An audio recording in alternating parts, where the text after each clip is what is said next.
बुलढाणा लोकसभा मतदारसंघाचे खासदार प्रतापराव जाधव यांची केंद्रीय मंत्रिमंडळामध्ये आता वर्णी देखील लागली आणि त्यामुळे या मतदारसंघातल्या जनतेने काही अपेक्षा व्यक्त केलेल्या आहेत। या अपेक्षा नेमक्या काय आहेत पाहूया।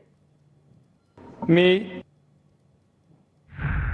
प्रतापरावजी जाधव खासदार बुलढाणा जिल्हा यांच्याकडून शिक्षणाच्या बाबतीत ह्या ज्या एक्झाम होतात ह्या नीट घेतल्या पाहिजे आणि शिक्षणावर विशेष लक्ष दिलं गेलं पाहिजे। विशेष करून प्राथमिक शिक्षणाकडे खूप लक्ष दिलं गेलं पाहिजे, कारण विद्यार्थ्यांचा जो बेस आहे हाच पक्का नाही आहे।